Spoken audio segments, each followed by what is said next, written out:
ఇదే అంశంపై మరింత సమాచారం మా ప్రతినిధి రాజు అసెంబ్లీ నుండి లైవ్ ద్వారా అందిస్తారు.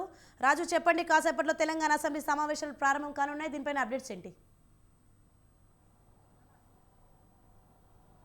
రైట్ సోని 4వ రోజు తెలంగాణ రాష్ట్ర బడ్జెట్ సమావేశాలు మరి కాసేపట్లో ప్రారంభం కాబోతూ ఉన్నాయి.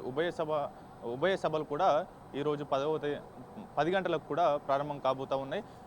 ఈ సభలో ఓటాన్ అకౌంట్ మీద పూర్తి స్థాయిలో చర్చ జరగనుంది. మొదట శాసనసభలో మొదట జెన్కోకు సంబంధించినటువంటి 2022-23 వార్షిక నివేదికను బట్టి విక్రమార్క ప్రవేశపెడతారు. అనంతరం అటవీ శాఖకు సంబంధించినటువంటి 6వ నివేదికను కూడా మంత్రి కొండా సురేఖ సభలో ప్రవేశపెడతారు. అనంతరం కూడా పొగాకు ఉత్పత్తి అలాగే నిషేధానికి చట్ట సవరణకు సంబంధించినటువంటి బిల్లును సీఎం రేవంత్ రెడ్డి సభలో ప్రవేశపెడతారు. అనంతరం ఇటీవల మరణించినటువంటి మాజీ శాసనసభ్యులు కంటోన్మెంట్ ఎమ్మెల్యే కావచ్చు, అలాగే నిర్మల్ పెద్దపల్లి ఎమ్మెల్యేలుగా పనిచేసినటువంటి శాసనసభ్యులు, గతంలో శాసనసభ్యులుగా పనిచేసినటువంటి వారికి సంతాప తీర్మానాలు ప్రవేశపెడతారు. అనంతరం కూడా ఓటాన్ అకౌంట్ బడ్జెట్ మీద అంశాల వారీగా చర్చ జరగనుంది. పూర్తి స్థాయిలో ఏ అంశాలకు ఎంత కేటాయించారు అనే దాని మీద వాటి పూర్తి స్థాయిలో చర్చ జరగనుందనే చెప్పుకోవాలి. ప్రతిపక్షాలు అడిగేటటువంటి సమాధానాలకు అలాగే లేవనెత్తినటువంటి అంశాలకు అటు బట్టి విక్రమార్క సమాధానాలు చెప్తారు. ఏది ఏమైనప్పటికీ ఒకవైపు పెద్ద ఎత్తున రాష్ట్ర రాజకీయాల్లో దుమారంగా మారినటువంటి కృష్ణా జలాల వివాదం కావచ్చు, అలాగే కాళేశ్వరం వివాదం కావచ్చు, దాని మీద ఇవాళ పవర్ పాయింట్ ప్రజెంటేషన్ ఇచ్చే యోచనలో ప్రభుత్వం కనిపిస్తూ ఉంది. దీంతో పాటుగానే శ్వేతపత్రం అంశం ఎజెండాలో పేర్కొనప్పటికీ కూడా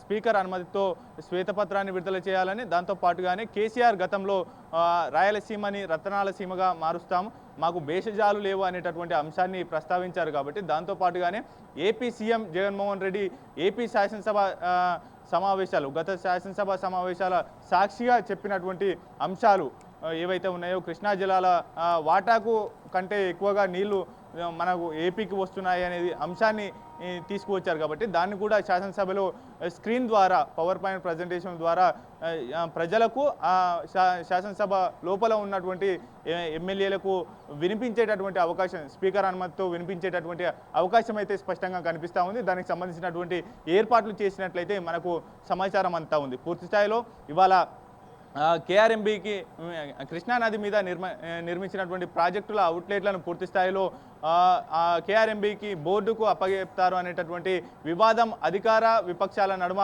రాజుకుంటున్న నేపథ్యంలో రేపు బీఆర్ఎస్ నల్గొండ నిరసన సభ ఉంది. కాబట్టి దానికంటే ఒక రోజు ముందుగానే ఇవాళ ప్రజలకు పూర్తి స్థాయిలో దాని మీద నిజానిజాలు తెలియాల్సినటువంటి అవసరం ఉంది. కాంగ్రెస్ పార్టీ ముందుగానే ఆ యొక్క అంశాల మీద ప్రజలకు స్పష్టత ఇచ్చేందుకు, అసెంబ్లీ సాక్షిగా స్పష్టత ఇచ్చేందుకు కూడా సిద్ధమవుతా ఉంది. దానిలో భాగంగానే ఇవాళ కేఆర్ఎంబీ మీద, అలాగే కేసీఆర్ గతంలో బోర్డు సమావేశాలకు హాజరు కాకపోవడం, దాని మీద చేసినటువంటి ప్రకటనలు, ఉన్నటువంటి ఆ మినిట్స్ ఏవైతే ఉన్నాయో వాటిని కూడా సభలో ప్రవేశపెట్టేటటువంటి అవకాశం అయితే కనిపిస్తూ ఉంది. దాంతో పాటుగానే తెలంగాణకు వాస్తవానికి రావాల్సినటువంటి వాటా ఎంత, నీటి వాటా ఎంత, అంతేకాకుండా ఈ కృష్ణానది పుట్టినప్పటి నుంచి ఎక్కడ పుట్టింది, అక్కడి నుంచి ఏ విధంగా తెలంగాణకు ఎంటర్ అవుతుంది, తెలంగాణ నుంచి ఆంధ్రాకు ఏ విధంగా ఎంటర్ అవుతుంది, వాటి మీద ఉన్నటువంటి ప్రాజెక్టులను కూడా పూర్తి స్థాయిలో పవర్ పాయింట్ ప్రజెంటేషన్ ఇచ్చేందుకు సీఎం రేవంత్ రెడ్డి అలాగే ఉత్తమ్ కుమార్ రెడ్డిలు ఇప్పటికే సిద్ధమయ్యారు. వారితో పాటుగానే ఎమ్మెల్యేలకు కూడా ఎటువంటి వ్యూహాన్ని అనుసరించాలి, ఏ అంశాన్ని ఎవరు లేవనెత్తాలి, అసెంబ్లీ సాక్షిగా నూతనంగా ఎమ్మెల్యేలు అయినటువంటి ఎక్స్పీరియన్స్ మొదటిసారిగా శాసనసభలో అడుగుపెట్టినటువంటి ఎమ్మెల్యేలు ఎక్కువ మంది ఉన్నారు. కాబట్టి వారికి పవర్ పాయింట్ ప్రజెంటేషన్ నిన్న ప్రజాభవన్లో ఇస్తూ వివరణ ఇవ్వడం అనేది జరిగింది. వారితో పాటుగానే నీటిపారుదల రంగానికి శాఖకు చెందినటువంటి ఇరిగేషన్ డిపార్ట్మెంట్ అధికారులను కూడా ఆ యొక్క పవర్ పాయింట్ ప్రజెంటేషన్లో పాల్గొన్నారు. దాంతోపాటుగానే ఇరిగేషన్ ఎక్స్పర్ట్లు కూడా పవర్ పాయింట్ ప్రజెంటేషన్ సమావేశంలో పాల్గొన్నారు.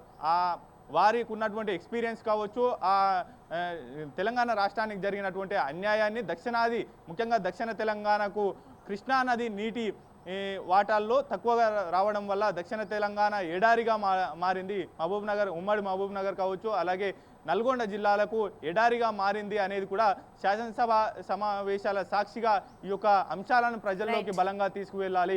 కేసీఆర్ సభ స్టార్ట్ చేసే కంటే ముందుగానే ఈ ప్రజల్లో ఈ అంశాల మీద బలంగా ఒక అవగాహన కల్పించాలనేటటువంటి ఆ అంశాలను ఈరోజు చర్చ తీసుకొచ్చేటటువంటి అవకాశం అయితే కనిపిస్తుంది. ఓవరాల్గా ఇవాళ సభ మొత్తం ఓటాన్ అకౌంట్ బడ్జెట్తో పాటుగా ఇరిగేషన్ శాఖకు సంబంధించి పూర్తి స్థాయిలో చర్చ జరిగేటటువంటి అవకాశం అయితే ఉంది. అధికార విపక్షాల నడుమ కొంత మాటల యుద్ధమే అసెంబ్లీ సాక్షిగా జరిగేటటువంటి అవకాశం అయితే కనిపిస్తూ ఉంది. Soni, right, thanks for the information Raju.